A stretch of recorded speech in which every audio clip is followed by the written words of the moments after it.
O Datafolha divulgou essa pesquisa que, inclusive também uma outra pesquisa, que aumento da inflação pode mudar a intenção de voto de 3 a cada 10 brasileiros até o dia das eleições, no próximo dia 2 de outubro.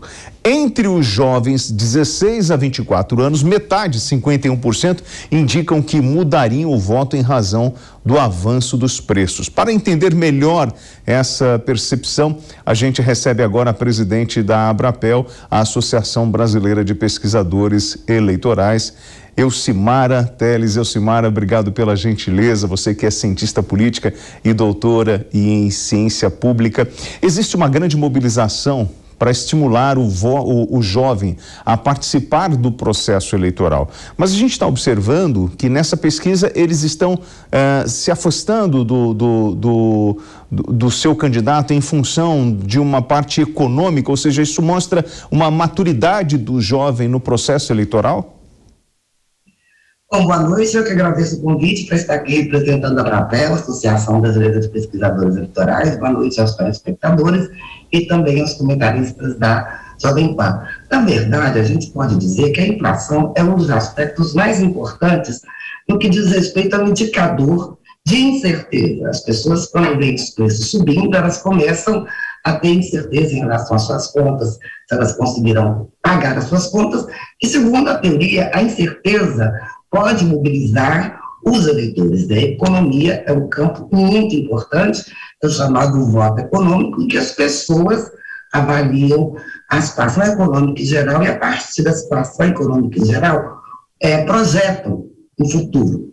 A inflação sempre foi algo bastante utilizado, né, na percepção do cenário econômico do eleitor. Isso os afasta do incumbente, ou seja, do presidente, que acaba sendo, por razão correta ou não, responsabilizado pela inflação e pela economia e pela crise econômica em geral. Então, não afasta apenas os jovens, mas afasta outros setores da sociedade, sobre aqueles setores menos abastados e que sentem mais no seu bolso, no seu supermercado, os efeitos do aumento dos preços. Sobretudo, se essa inflação veio de modo mais ou menos súbito. O eleitor não se preocupa com a causa da inflação, se é a guerra na Coreia, na Ucrânia, se é por outros fatores externos, se é por uma Copa do Mundo. Ele só vê que aquilo que ele comprava todos os dias não enche mais o carrinho dele. Em relação à maturidade dos jovens, eu posso dizer que algumas pesquisas, inclusive acho que foram apresentadas nas mídias em geral, dizem respeito a um certo conservadorismo dos jovens brasileiros. Claro, existe uma parcela dos jovens brasileiros mais ativos, que participam mais da vida social, dos partidos políticos, só que isso vem diminuindo ao longo dos anos. Eu fiz uma pesquisa ainda em 2010, em Belo Horizonte, apenas com jovens de Belo Horizonte, e uma das perguntas foi sobre o ensino obrigatório nas escolas. 80% dos jovens concordaram que o ensino religioso deveria ser obrigatório nas escolas. Então, parcelas dos jovens brasileiros, assim como a sociedade brasileira, tem tomado dois caminhos. Um caminho mais tradicional, muito vinculado à vida privada, com pouca participação na esfera pública. Quero dizer ainda que isso não diz respeito apenas aos jovens. Tem uma teoria, digamos assim, que explica um pouco essa apatia, que é o descontento, e o outro é a desafecção. É que quando a sociedade começa a avaliar a política, o sistema político, as relações, as instituições representativas de um modo muito crítico, ao invés de combater a política participando da política, a sociedade faz o contrário. Ela deixa de participar dos movimentos sociais, dos movimentos da sociedade civil, e isso também significa um aumento da abstenção, ou seja, reduz a participação eleitoral quando existe uma avaliação muito negativa do sistema político e dos políticos, em duas direções. Você pode avaliar negativamente o político e dizer, olha, eu vou trocar de político, isso aí é o descontentamento. A outra coisa é mais grave, que é a desafecção, que você começa a questionar a própria democracia e o próprio sistema eleitoral por excesso de críticas. Elcimara, nós estamos com a comentarista PAN, Fabiana Barroso. Fabi, com a palavra. Elcimara, boa noite. Eu achei interessante, você trouxe aqui vários dados diferentes até, e um deles que eu gostaria de saber melhor, você disse sobre jovens conservadores, que 80% gostaria de ter o ensino religioso de volta. Você mediu em 2010, só em Belo Horizonte, mas acho que é uma boa amostragem para a gente falar desses dados, porque vem na contramão do que a gente anda vendo aí nas redes sociais. Achei isso até positivo, de certa maneira. E uma outra colocação também que você fez, eu gostaria que você comentasse melhor, que você falou da idade de participação, mas nessas últimas eleições nós tivemos, acho que os deputados mais jovens, tanto jovens, a primeira vez como mandatários do seu pleito eleitoral, vereadores também, como também jovens em idade. Tem até jovens que não chegam a 35 anos e não podem participar de cargos que exigem 35 anos para poderem participar. O que eu acho diferente do que acontecia no Brasil um pouco aí, nem estou falando tão longe. Então você não vê alguma alteração, principalmente em relação a esses eleitores, esse pessoal que já se elegeu nas eleições de 2018? Olha, Fabiana, a gente fez uma outra pesquisa, primeiro, boa noite, obrigada pela pergunta, em que nós verificamos, através de um livro que sairá agora, depois da outra oportunidade, se vocês quiserem, a gente convida a organizadora, que é a professora Denise Paiva, que é do Conselho Editorial da Abratel, em que a gente verifica que em todo o Brasil, pelo menos nos principais estados brasileiros, onde foram coletados os dados de 98 a 2018, portanto, até as últimas eleições presidenciais, que existem alguns marcadores de prestígio. O que significa isso? Os deputados do sexo masculino, brancos e maduros, são aqueles com maior probabilidade de eleição, de entrar no sistema político ou de reeleição. Então, quando a gente olha para 2018, a gente vê que isso muda um pouco.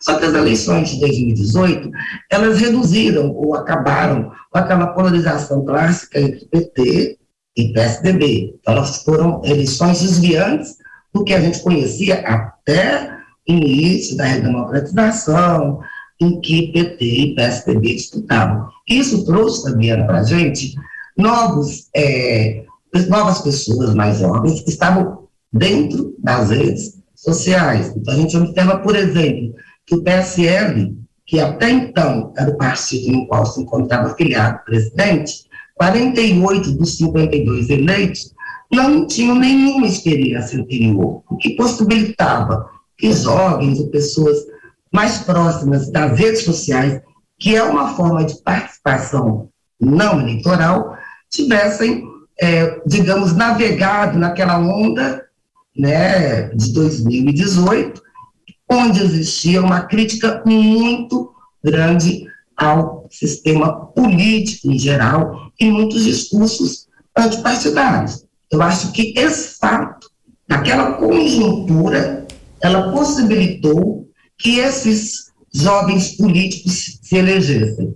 Mas, pensando agora no ponto de vista geral, a entrada de jovens nessas eleições, eu acho que ela é mais complicada em função das federações partidárias que serão realizadas, nas quais os políticos mais profissionalizados, com mais recursos de financiamento, terão maiores chances, ao meu ver, de reeleição. E esses jovens eleitos em 2018 terão que mostrar seus mandatos, suas obras durante os mandatos, para que eles consigam disputar a reeleição. Não me parece que nós teremos muita renovação no Congresso. E parece que a partir das alianças que estão sendo feitas, sobretudo se nós olharmos para as eleições municipais de 2020, a gente observa que foram justamente os partidos mais tradicionais e da base governista que ganharam prefeituras, que são políticos dentro desses marcadores de prestígios, homens brancos e mais maduros. Elcimara, a participação desses jovens e de idosos acima de 60 anos pode fazer a diferença nessa eleição de 2022? Nós temos alguma pesquisa voltada para esses dois públicos? A gente pode, eu gostaria só de lembrar que pesquisas eleitorais não são só as pesquisas de intenção de voto. Então, a Abrapel trabalha com pesquisas históricas, pesquisas sobre eleições e comunicação, neurociência, psicologia. Então, temos pesquisas sobre, sim, a participação de jovens, ela já foi mais intensa, mas veja, não é que os jovens tenham deixado de participar, a sociedade no geral, em função do excesso de críticas que são realizadas aos partidos, ao sistema político, ou ao mau funcionamento, talvez, das instituições e da democracia, eles acabam se afastando da política, né? Muito embora tenhamos outras formas de participação no eleitoral, como a participação em redes sociais, o fato de você assinar uma nota, isso também é a participação agora. Por enquanto, veja, a pesquisa fala do momento. Por enquanto, existe uma diferença entre 6%, como o Instituto Paraná hoje prognosticou, né? Ou até 10%, como outras pesquisas colocaram entre o presidente Lula e o presidente Bolsonaro. Contudo, as pesquisas nos dizem de hoje, elas apontam que hoje assim está o quadro. Então, com a evolução da campanha, com o início do horário gratuito de propaganda eleitoral, que marca o tempo do início da política para o cidadão comum, pode haver aí alguma mobilidade entre os eleitores de Lula, Bolsonaro e, sobretudo, dos indecisos. Então, jovens e idosos podem, sim, fazer diferença para a existência ou não de um segundo turno. Hoje nós não teríamos o segundo turno, mas no decorrer da campanha, eu acredito que ambos os candidatos, tanto o presidente à reeleição, quanto o ex-presidente Lula, vão tentar atrair esses dois segmentos com propostas públicas, né, de políticas públicas palatáveis. Sobretudo, como a inflação é uma grande preocupação, acredito que ambos vão tocar nesse tema da inflação, que é muito séria para os jovens, né? Porque eles estão iniciando seu primeiro emprego, eles ficam mais desesperançosos, com mais incerteza em relação ao futuro, quanto para os idosos, a inflação acaba reduzindo ou aumentando a capacidade de compra deles com a sua aposentadoria, que, de certa forma, está vinculada aí também ao aumento do salário mínimo, corroído atualmente pela inflação.